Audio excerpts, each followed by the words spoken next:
Hey guys, I hope everybody's having a fantastic day. Today I have got, I don't even know how to explain it, a futuristic flipper that just came out from Benchmade. It's one of their new models. I was at my buddy's local knife store here, Knives and More, in North Alabama, and brought home a Loudon to share with you guys. The Loudon is the 491, is the model number, I guess you'd say. This is the 491 GY-01. And it is the most unique manual Benchmade I have spent time with. And I got to take this home on Saturday, and they were closed on Monday. So I actually sat on the couch with this thing for a while and have just been marveling at the action. So yeah, it is different. Get the box out of the way.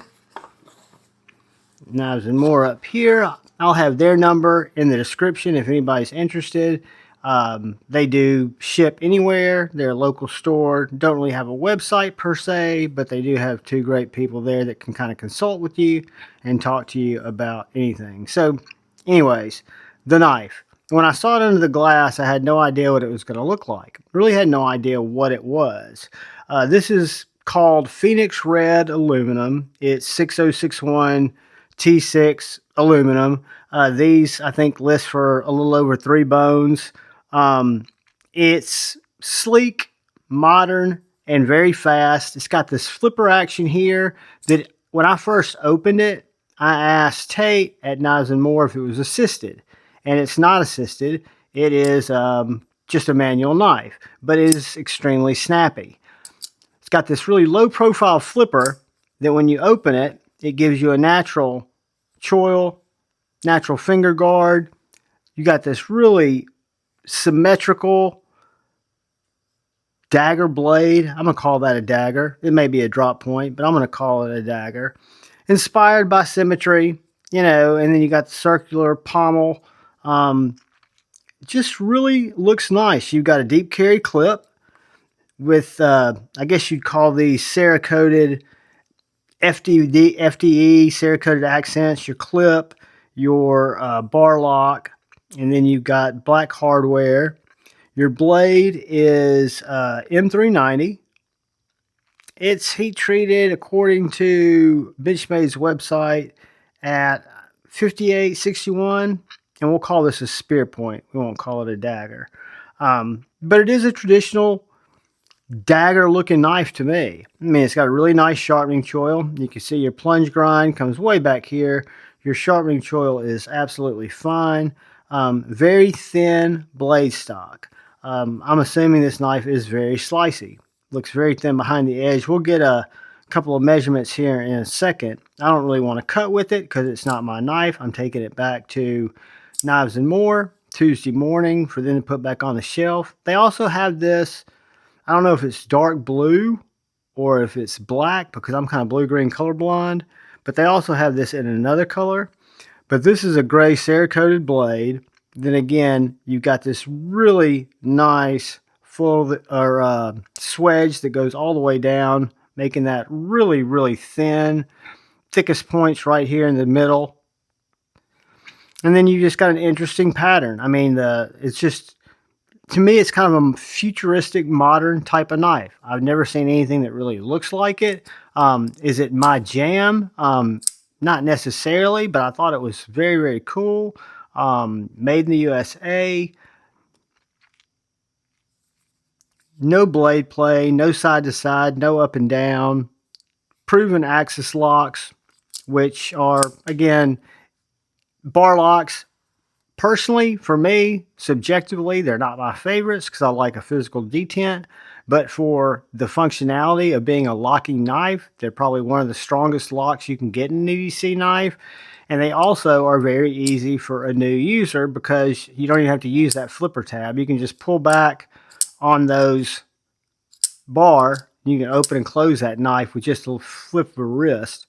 But very pokey stabby, very slicey. I think this knife would work very well in an EDC environment, especially an urban EDC environment where you're opening packages, opening different, maybe cat food, human food, going through some of those blister packs that are real hard to open, and then to use it as a Slurpee saver if you had to, right? If it was a life or death situation and you had to use it as a close quarters, get away from me or get off me weapon, it would definitely do that. But it's a great tool. So let's get a couple of quick size comparisons on this guy.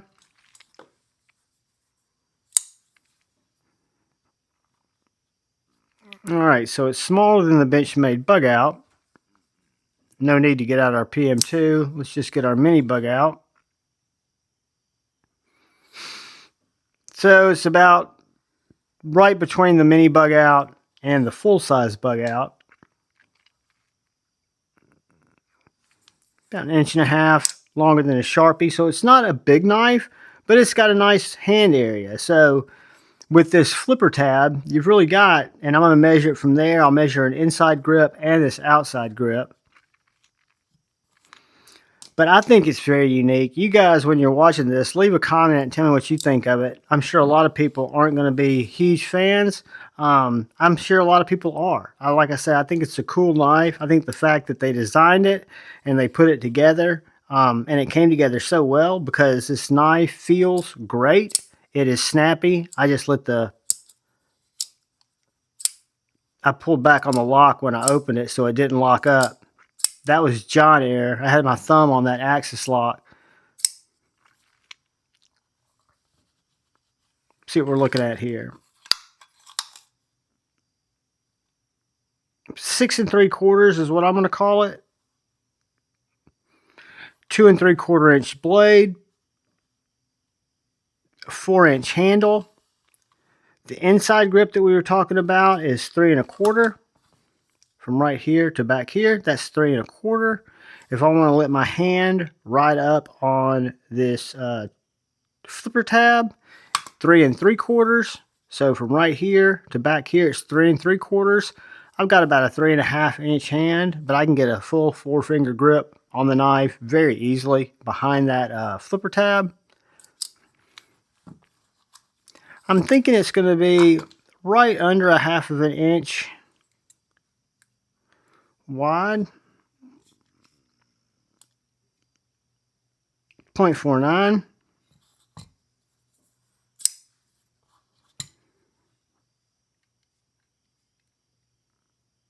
Its thickest point, 0.0930 at its thickest point. So that is a very thin blade. Looking at that again, and again, it's not my knife or I'd cut with it. I bet you this is a very slicey knife. Even though the geometry is short because it halfway goes right here, you got this nice spear point swedge that I think you could just really get into, do some piercing with for sure.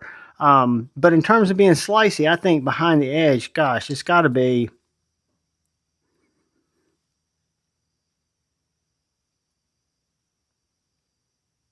.0145.